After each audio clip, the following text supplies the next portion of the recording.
বাইরে অনবরত বৃষ্টি হচ্ছে, তো আমি আজকে খিচুড়ি রান্না করছি একদম আমার মতো করে, সহজে, একদম সাদামাটাভাবে খিচুড়িটা রান্না করব। তো আমি ফার্স্টে সব কিছু দিয়ে দিয়েছি, চাল আর ডাল ধুয়ে নিয়ে আদা রসুন পেস্ট, জিরের গুঁড়া, হলুদ, মরিচ, পেঁয়াজ, সাথে কিছু কাঁচামরিচ, সব কিছু একসাথে দিয়ে এখন আমি নিজের হাত দিয়ে মেখে নিব। সাথে সয়াবিন তেলও দিয়ে দিলাম।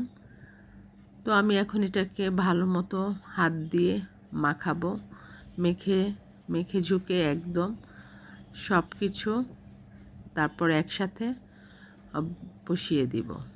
তো আমি এটাকে ভালো মতো হাত দিয়ে সব কিছু মিক্সড করতেছি। করা হয়ে গেলে তো এখন আমি এটাকে চুলার উপর বসিয়ে দিব।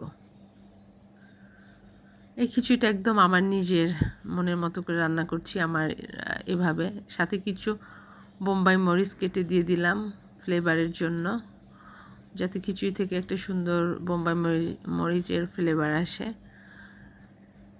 খিচুড়িটা আমি আমার মতো করে আজকে রান্না করছি, দেখি কেমন হয়। এভাবে রান্না করলে আমার মনে হচ্ছে এভাবে রান্না করলে ভালোই হবে।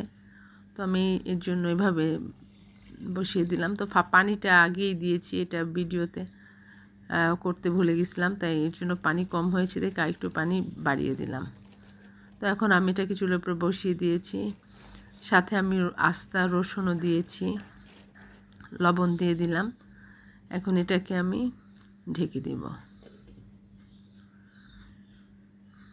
তো এটা কিছুক্ষণ ঢেকে রাখার পর আমি ঢাকনিটা উঠিয়ে দেখি যে বেশ ভালোই ফ্লেভার বের হয়েছে। সাথে আরও একটা আস্ত রসুন দিয়ে দিলাম, এর আগে একটা দিয়েছি, মনে হলো কম হয়েছে, তার একটা আস্ত রসুন দিয়ে দিলাম। দিয়ে এখন পানিটাও টেনে গেছে, খিচুড়িটা একটু নাড়াচ্ছি, সব কিছু দেখি কেমন হয়েছে। খুব ভালো সুন্দর ফ্লেভার বের হয়েছে খিচুড়িটা থেকে। তো মোটামুটি খিচুড়িটা আমার রান্না হয়ে গেছে, রঙটা অনেক সুন্দর হয়েছে দেখতে, খুব ভালো গন্ধ বের হয়েছে। সাথে ডিম ভাজি করে নিচ্ছি। এরকম যেভাবে খিচুড়ি রান্না করেছি মাখা মাখা, এর সাথে ডিম ভাজি দিয়ে খেতে বেশি ভালো লাগবে, এর জন্য আমি ডিম ভাজিও করেছি।